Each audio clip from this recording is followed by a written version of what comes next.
Ինձ համար ակնհայտ է, որ Նիկոլ Փաշինյանը պարտվում է մենամարտը ՀՀ քաղաքացիների հետ, այն բոլոր տեսարանները, որոնք մենք տեսնում ենք, այսպես ասած, աղմախ ավտոբուսի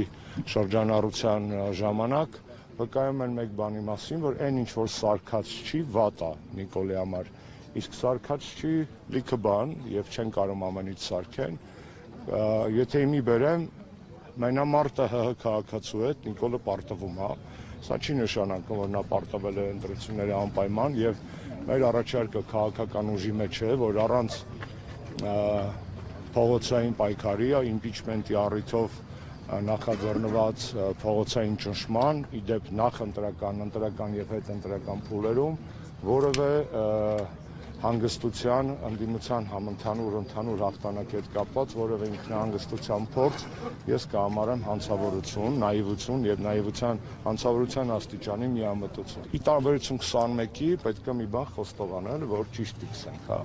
21 թվականին Նիկոլը գնում էր ընտրություններին, խաբելով մարդկանց։ Իր նախընտրական ծրագիրը խաբեություն էր, ոչ միայն տնտեսական, սոցիալական եւ այլ բլոկերով, Արցախի մասով խաբեություն էր։ Եվ ընտրվելուց հետո, երբ որ վերարտադրվելուց հետո, երբ որ կառավարությունը նույն դրույթները վերցրեց իր ծրագրի մեջ, ընդդիմությունը 4-5 տարի ասում էր, գիտես դու լեգիտիմ չես, որտեղ քո քայլերը ակասում են քո կառավարությանը։ Նիկոլն այս անգամ ազնիվ է, բացառիկ տեղը, որտեղ ինքը ազնիվ է, իր անհայրենիքությունն է։ Եթե 26 թվականին նա վերալեգալացվեց որպես վարչապետ, ապա ոչ ոք էլ չի կարող ասել, գիտես դու խաբել ես ժողովրդի մոտ, որտեղ ինքը էլ չի խաբում, ինքը ասում Արցախ չկա, Ղարաբաղն էլ Ադրբեջանինն է։ Այդ սրտիկի հետևում, որ ինքը ցույց է տալի, երևում են Ալիևի բեղերը։ Այդ սրտիկի հետևում, ասենց որ մոտիկ գլազոկի նման, պատկերացեք այդ սրտիկը գլազոկ է, դուք մոտենում եք այդ գլազոկին, այդ սրտիկի գլազոկի մեջ երևում է Ալիևի քիթ բերանը եւ բեղերը։ Այդ սրտիկը կազմված է Ալիևի ձեռքերով եւ տակը բնականաբար որևէ խաղաղության մասին խոսք լինել չի կարող, եթե Նիկոլը ինքն է ասում, որ խոսքը խաղաղության մասին չի, խոսքը այն մասին է, որ ես շանտաժ եմ անում հայ ժողովրդին։ Ընդդիմությունը, երբ որ ամբողջ քաղաքական դիսկուրսը վերածում է կարտոշկի,